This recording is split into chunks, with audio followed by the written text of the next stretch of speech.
안녕하세요. QC, QA 면접에서 데이터 완전성에 대한 질문을 받는다면 어떻게 답변하실 건가요? 10명 중 9명은 알코아라고 답변하실 겁니다. 그렇다면 저는 이렇게 다음 질문하겠습니다. 알코아가 왜 중요한가요? 지금 이 질문에 답변할 수 있다면 여러분은 재직자보다 더 많이 알고 계시는 겁니다. 오늘은 데이터 완전성 알코아보다 더 중요한 개념을 얘기해 보겠습니다. 잘 이해해 보시고 면접에서 답변할 때 꼭 반영해 보시기 바랍니다. 데이터 완전성은 중요하다고 하는데 데이터 완전성이 왜 중요한지에 대해서는 여러 사람들이 생각하고 있는 수준이나 데이터 완전성의 필요성 등에서 인식이 다릅니다. 식약처에서 데이터 완전성 지침을 2020년 10월에 내놓은 이후에 현재까지 여러 제약회사에서 해당 지침에 따라서 평가를 진행하거나 평가 후에 부족한 부분을 보완하고 있는 단계입니다.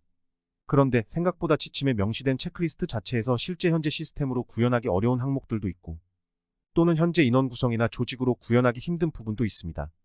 이런 부분들은 현업에 계신 재직자분들도 진행하기에 어려운 점이 있고 상황에 맞는 판단을 하기에도 쉽지 않습니다. 제약회사 직무 경험을 통해 제가 알고 있는 선에서 자기소개서나 면접에서 데이터 완전성의 어떤 부분을 더 중요하게 이해하고 설명하면 면접장에서 눈에 띄게 될지 알아보겠습니다. 모든 GMP 활동 영역에서 여러 형태의 데이터가 생성된다는 것을 알고 계신가요? 데이터가 무엇인지를 이해하면 최초 생성된 데이터가 완전하게 유지되는 것이 중요함을 이해할 수 있습니다. 면접에서 데이터 완전성이 뭘까요? 라고 물어보는 회사는 요즘에는 별로 없겠지만 데이터 완전성에 대한 개념을 이해하고 있는지를 물어볼 때 제일 간단한 질문지가 알코아 또는 알코아 플러스에 대한 내용을 알고 있는지 정도일 겁니다. 알코아나 알코아 플러스의 개념은 이미 여러 미디어나 자료를 통해 쉽게 찾아볼 수 있고 내용을 외우는 일 자체는 어렵지 않습니다. 이미 많은 지원자분들이 그 정도 수준은 이해하고 있다는 생각이고 다른 지원자분과 차별화 포인트를 두기 위해서는 한 단계 더 알고 있는 게 좋습니다. 알코아나 알코아 플러스의 개념도 중요하지만 알코아나 알코아 플러스가 왜 중요한지에 대한 이해가 더 중요합니다. 데이터 완전성은 데이터의 신뢰를 보장하기 위한 최소 요구 기준이다. 이 최소 요구 기준이 알코아 플러스다라고 이해하고 있습니다. 그런데 정작 데이터가 무엇인지 이해를 못한 상태에서 데이터 신뢰를 위해 데이터 완전성이 중요하다라고 설명하는 건 형식적으로 외운 듯한 답변으로 보일 수 있습니다. 그래서 데이터에 대해 이해하는 것이 데이터 완전성 이해 이전 단계에서 필요하다고 생각합니다. 그렇다면 GMP 영역에서 데이터는 무엇을 의미할까요? 데이터는 어떤 활동이나 GMP 규정 내 의사결정을 위해 사용되는 기록이나 자료 서명, 전자기록, 전자데이터 등을 포괄하는 개념으로 이해하시면 됩니다. 간단하게 예를 들면 실험실에서 분석 시험을 위해 사용하는 장비들의 사용 기록이나 시험에 필요한 표준액을 만들 때 기록하는 표준액 제조서식이나 시약을 측량하는 저울 데이터 값들이 데이터라고 얘기할 수 있습니다. 시험 분석을 위한 서식 기록이나 결과 파일 및 데이터가 데이터의 한 종류가 됩니다. 일단은 분석기기 PC 내에서 전자파일로 생성된 전자데이터는 중요한 관리 데이터이고 보고서 형태의 레포트를 작성하거나 시험 일지를 작성할 때 종이 문서에 기록한 GMP 기록들도 데이터로 이해하고 있어야 합니다.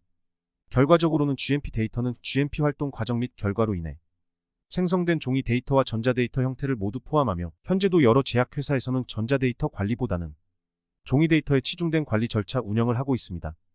따라서 데이터 완전성에서의 데이터 범주를 전자파일이나 전자데이터에 국한해 이해하지 않아야 하며 단순 수기 기록이나 수기 기록을 포함한 서식 및 보고서 등을 포함한 종이 기록물을 모두 범주로 이해해야 합니다. 정리하면 데이터는 종이 데이터와 전자데이터를 모두 포함합니다. 로그북 기록, 수기 기록된 서식, pH 측정 기록 결과 등의 기록 및 종이 출력물은 종이 데이터의 일부들이고 HPLC 분석 결과 파일, 림스에 입력된 분석 결과 데이터, 종이 기록물의 스캔 데이터 파일 등은 전자데이터의 일부입니다. 추가로 단순 쪽지나 포스트잇 등의 기록은 GMP 데이터가 아닙니다. 그 이유는 GMP 데이터는 GMP 절차에 따라 기록, 생성된 결과물에 한정하기 때문이며 GMP 절차에 따라 관리되지 않는 개인 노트, 쪽지, 미승인 출력물, 포스트잇 등은 GMP 기록 및 데이터로 정의될 수 없음을 이해하시기 바랍니다. 데이터에 대한 이해는 데이터 완전성을 이해하는 데 반드시 필요한 개념입니다. GMP에서 생성되는 데이터의 이해를 통해 알코아 및 알코아 플러스의 적용 범주를 이해하게 되고 결국 알코아와 알코아 플러스는 여러 형태로 생성된 GMP 데이터가 완전함을 유지하도록 하고 이를 통해 우수한 의약품 품질 기준을 준수하는 데 밑바탕이 되는 중요 개념인 걸 이해하시기 바랍니다. 여기에 추가적으로 데이터 완전성 정책과 절차를 수립하고 관리 운영을 이해하기 위해서는 각 데이터들이 어떤 단계를 거치며 각 단계에서 어떤 데이터 누락, 손실, 위변조의 위험이 있는지를 이해해야 합니다. 이를 데이터 수명주기라고 하며 데이터 수명주기는 이후 영상에서 얘기해 보겠습니다. 도움이 되셨다면 좋아요, 구독 부탁드리고 설명이 어렵다면 댓글로 남겨주세요. 더 쉽게 풀어드리겠습니다. 고맙습니다.